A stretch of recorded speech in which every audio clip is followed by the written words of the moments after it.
Hi, I'm Zachary Cowan, the author of the Study Daily books, and thanks for joining me for a look at Doctrine and Covenants, section 128. This is a continuation of 127, where the prophet Joseph Smith is talking about baptisms for the dead, and he gives us way more. If any principle of our gospel is really misunderstood, it's baptisms for the dead. By people who aren't members of the Church of Jesus Christ of Latter-day Saints, this is a confusing term and image that goes with it. They have images of all of a sudden us burying or baptizing people before we bury them, or digging them up, or even baptizing microfilm or microfiche or pictures, all of this kind of stuff. And they really misunderstand its whole purpose. So go ahead, if you're one of the people that's had the privilege of participating in baptisms for the dead, how would you explain it? What would you explain about it? What would you teach your friends about this to help them understand the beauty of this principle? And then, to help us really get the doctrine, section 128, Joseph Smith said, I'm going to tell you more about it, and he really does. So go ahead, pause your video, check out all of these verses. You can read some of them or all of them if you would like, to further understand the doctrine and the importance of baptisms for the dead. And Joseph again begins with the importance of recording this. So check out all these verses, see if there's anything that these verses share or add to our personal experience of participating in these things. See you in a minute.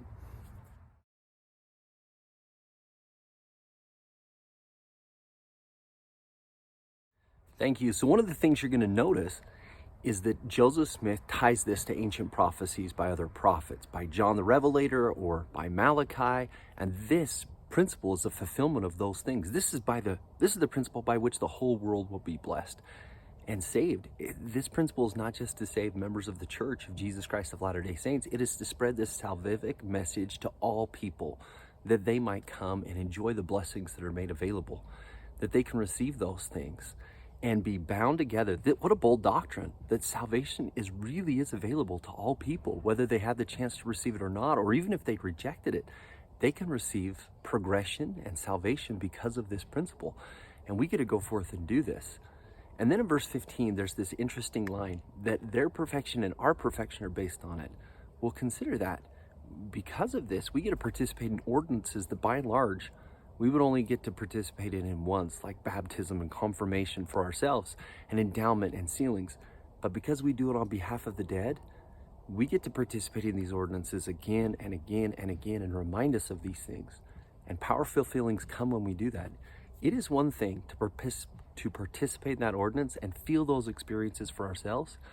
It is a totally another thing to participate in those ordinances and feel the protective power that comes from the dead who are pleased with this, and to feel and to have their testimony shared to us through feelings of the Holy Ghost.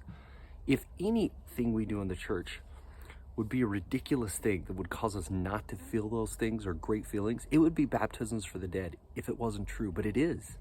And because of that, many people's most powerful spiritual experiences and peaceful experiences come as they are participating in ordinances in behalf of others. In verse 24, we learn that the sons of Levi are going to prepare a sacrifice, an animal sacrifice again when the Lord comes, but also members of the church are preparing their records as a sacrifice to the Lord, saying, we are so grateful for the atonement we have received.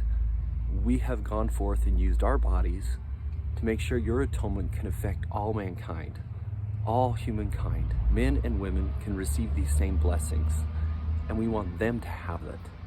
That will be our offering to the Lord when he comes, as a thanks for his offering to us. What a cool thing.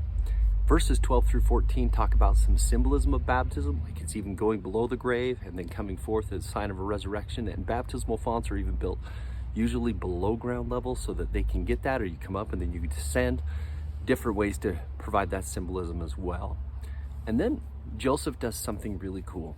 To talk about the beauty of the gospel and some of the different things he's experienced, he goes off and he shares just a list of his greatest experiences in verses 19 through 21. So pause your video and check out his list of great spiritual experiences. Some of these we don't know much about. It would be interesting to see which ones you would maybe want to learn a little bit more about. So go ahead, pause your video and check that out.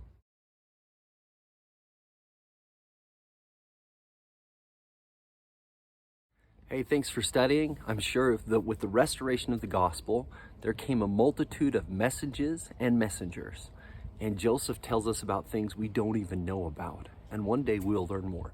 But if you had to make your own list of what are the greatest spiritual experiences of your life, who are the great messengers and messages that you have received, what would your list look like? And then Joseph in verses 22 and 23, he goes on to describe, shouldn't we go on in such a cause? And he waxed eloquent about how joyful this is. And that when we really list down all the blessings we received, we want to shout it from the rooftops and the mountaintops and tell everybody about the difference it's made, especially when we get to participate in things to not only save us, but save those who are dead. What a cool thing. There's a good horn. Hey, thanks for studying. We'll see you next time.